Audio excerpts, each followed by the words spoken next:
1998-2000 കാലഘട്ടങ്ങളിൽ Indian aquaculture ഇൻഡസ്ട്രിയിൽ dominate ചെയ്തത് ബ്ലാക്ക് ടൈഗർ ഷ്രിംപ് ആയിരുന്നു. എന്നാൽ 2006 ഓൺവേർഡ്സ് ലിറ്റോപിനസ് വനാമി എന്നൊരു സ്പീഷീസ് യു എസ് നേറ്റീവ് ആയിട്ടുള്ള സ്പീഷീസ് വരികയും അതിൻ്റെ ട്രയൽസ് പ്രൊഡക്ഷൻ സ്റ്റാർട്ട് ചെയ്യുകയും 2009 അതിന് കൊമേഴ്ഷ്യൽ പ്രൊഡക്ഷനുള്ള പെർമിഷൻ ലഭിക്കുകയും ചെയ്തു. ഈ 2009 vannamei സ്പീഷീസിൻ്റെ എൻട്രിയോടുകൂടി farmers and industry persons are more attracted to the vanami. For that, several reasons are there on behind it. ഇതിനുള്ള റീസൺ എന്ന് പറഞ്ഞാൽ ഒന്നാമത്തെ ഹയർ പ്രൊഡക്ടിവിറ്റി വനാമിയിൽ പോസിബിൾ ആണ് എന്നുള്ളതാണ്.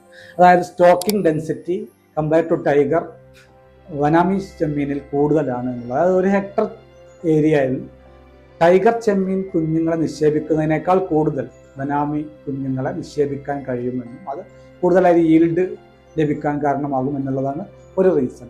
രണ്ടാമത്തെ യൂണിഫോം ആയിട്ടുള്ള ഒരു ഫാസ്റ്റ് ഗ്രോത്ത് വനാമിയിൽ പോസിബിൾ ആണ് എന്നുള്ളതാണ്.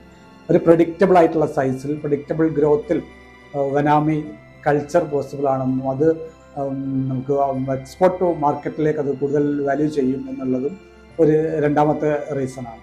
പിന്നെ ഏറ്റവും ഇമ്പോർട്ടൻ്റ് ആയിട്ടുള്ള മറ്റൊരു റീസൺ എന്ന് പറഞ്ഞിട്ടുണ്ടെങ്കിൽ SPF ആണ്.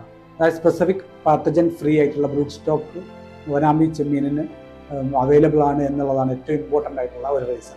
ഈ SPF അവൈലബിൾ ആയിട്ടുള്ളത് കൊണ്ട് തന്നെ അത് കുറച്ചുകൂടി ഡിസീസ് റെസിസ്റ്റൻസ് ആണ്. പിന്നെ അത് എഗെയിൻസ്റ്റ് വൈറസ് ഔട്ട് ബ്രേക്ക് എല്ലാം കുറച്ചുകൂടി അത് പ്രവർത്തിക്കാനുള്ള കപ്പാസിറ്റി ഉള്ള ബ്ലൂ സ്റ്റോക്ക് അല്ലെങ്കിൽ സീഡാണ് എന്നുള്ളതാണ് മറ്റൊരു റീസൺ. പിന്നെ അടുത്തൊരു റീസൺ എന്ന് പറഞ്ഞിട്ടുണ്ടെങ്കിൽ vannamei highly tolerance to wide range of salinity എന്നുള്ളതാണ്. അതായത് സാൾട്ട് ലെവലിലോട്ട് കുറച്ച് ഡിഫറൻസ് ഒക്കെ വന്നാലും വനാമി അത് ടോളറേറ്റ് ചെയ്ത് അത് അതിൻ്റെ ഗ്രോത്ത് സക്സസ്ഫുൾ ആവാൻ ടൈഗറിനേക്കാൾ കൂടുതൽ സാധ്യത ഉണ്ട് എന്നുള്ളതാണ് ഒരു റീസൺ. പിന്നെ ഫാസ്റ്റ് ഗ്രോയിങ് ആണ് എന്നുള്ളതാണ് അത് കൊമേഴ്ഷ്യൽ സൈഡിൽ നമ്മൾ ആലോചിക്കുമ്പോൾ ഏറ്റവും കൂടുതലായിട്ട് ഒരു അഡ്വാൻറ്റേജ്. അതായത് വനാമി ഷ്രിംസ് ഒരു പൂർണ്ണമായും ഒരു ഗ്രോത്ത് എത്താൻ 90 to 120 days ആണ് എടുക്കുന്നതെങ്കിൽ അതേ സ്ഥാനത്ത് black tiger around 150 to 180 days അതിൻ്റെ കൾച്ചർ പൂർണ്ണമാവാൻ അല്ലെങ്കിൽ ഗ്രോത്ത് പൂർണ്ണമാവാൻ എടുക്കുന്നുണ്ട് എന്നുള്ളതാണ്.